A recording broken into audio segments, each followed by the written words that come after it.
নবম শ্রেণী প্রথম পর্যায়ক্রমিক মূল্যায়ন ইতিহাস ও পরিবেশ 2025। সময় 1 ঘন্টা 30 মিনিট, পূর্ণমান 40। বিভাগ ক, বহু বিকল্প ভিত্তিক প্রশ্ন। 1। সঠিক উত্তরটি নির্বাচন করে ক্রমিক সংখ্যা সহ সম্পূর্ণ বাক্যে উত্তর দাও। প্রত্যেকটি প্রশ্নের মান 1 নম্বর। 1-1 রাজা ষোড়শলুয়ের প্রাণদণ্ড হয়। অ্যান্সার হবে 21শে জানুয়ারি 1793 খ্রিস্টাব্দে। 2 দাগ, স্পিরিট অফ লস গ্রন্থের রচয়িতা। অ্যান্সার ক, মন্তেস্কু। 1-3 প্রাক বিপ্লব ফ্রান্সে ধর্মকর ছিল টাইথ। 1-4 দাগ, বাস্তিল দুর্গের পতন ঘটে 1789 খ্রিস্টাব্দের 14 জুলাই। তারপর পরের পেজে 1-5 আমি রাষ্ট্র এ কথাটি বলেছিলেন চতুর্দশ লুই হবে অ্যান্সার। 1-6 নীলনদের যুদ্ধে নেপোলিয়ন যার কাছে পরাজিত হন। উত্তর হবে নেলসন।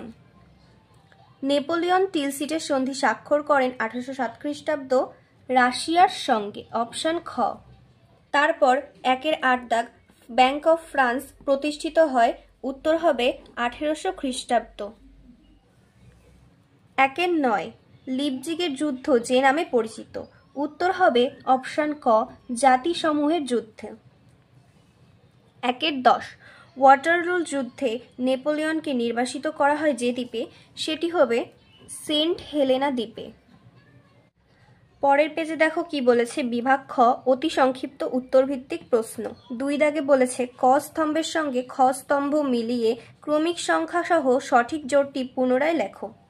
2-1 জিরান্ডিস্ট নেতা, এটার সঙ্গে হবে পিয়েরে ব্রিসো।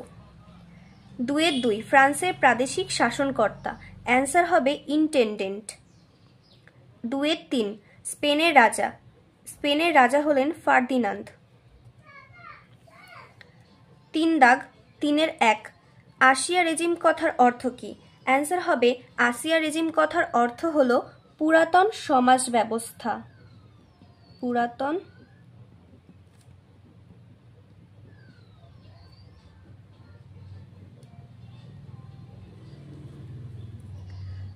দিনের 2 বিপ্লবের পূর্বে ফ্রান্সে কোন রাজবংশ রাজত্ব করত? অ্যান্সার হবে বুরবো। 3-3 নেপোলিয়ন কত খ্রিস্টাব্দে ফ্রান্সের সম্রাট হিসেবে নিজেকে ঘোষণা করেন? অ্যান্সার হবে 1815 খ্রিস্টাব্দে।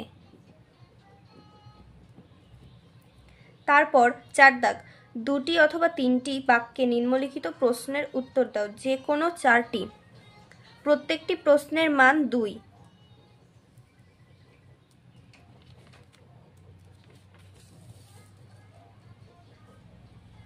তারপর বিভাগ খ, বিশ্লেষণধর্মী প্রশ্ন, যার পূর্ণমান 2টি প্রশ্নের জন্য 4। বিভাগ উম, ব্যাখ্যামূলক প্রশ্ন, 6 দাগ, প্রত্যেকটি প্রশ্নের মান 8। তো আজকের ভিডিও এখানেই শেষ করছি। ভিডিওটি যদি তোমাদের ভালো লেগে থাকে তাহলে অবশ্যই ভিডিওটিতে লাইক, কমেন্ট এবং বন্ধুদের শেয়ার করো।